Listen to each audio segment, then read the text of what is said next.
ജയിലിലേക്ക് വിഷമിച്ച് കയറിപ്പോയ ഗബ്രിയാണ് നമുക്ക് കാണാനായിട്ട് സാധിച്ചത്.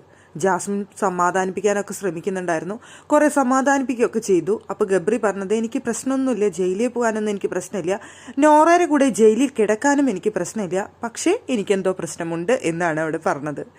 സംഭവം മറ്റൊന്നുമല്ല, ജാസ്മിനെ പിരിഞ്ഞുകൊണ്ട് ഒരു രാത്രി പോലും ഇരിക്കാൻ വയ്യ എന്നുള്ള അവസ്ഥയാണ് ഗബ്രിക്ക്.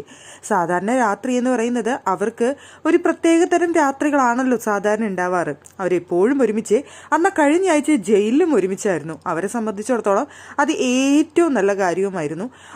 ഇപ്പോൾ ഒരു രാത്രി രണ്ടുപേരും വേർപെട്ട് ഇരിക്കുക എന്ന് പറഞ്ഞു കഴിഞ്ഞാൽ അത് ജാസ്മിനെ സംബന്ധിച്ചിടത്തോളം വലിയ കാര്യമായിട്ടൊന്നും ജാസ്മിനെ ഫീൽ ചെയ്യുന്നൊന്നുമില്ല.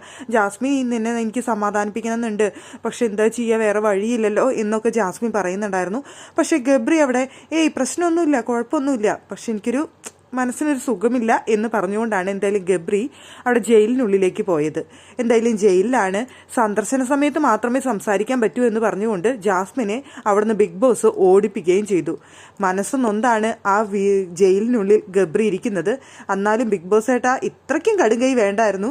ജാസ്മിൻ വേഗം തന്നെ അവിടെ ഓടിപ്പിച്ചു വിട്ടു. ജസ്റ്റ് ഒന്ന് സംസാരിക്കാൻ തുടങ്ങുമ്പോഴേക്കും ബിഗ് ബോസ് ജയിൽ സന്ദർശന സമയത്ത് മാത്രമേ ജയിലിലുള്ളവരുമായി സംസാരിക്കാൻ പാടുള്ളൂ എന്ന് പറഞ്ഞുകൊണ്ട് ജാസ്മിൻ അവിടെ നിന്ന് ഓടിപ്പിക്കുകയും ചെയ്തു.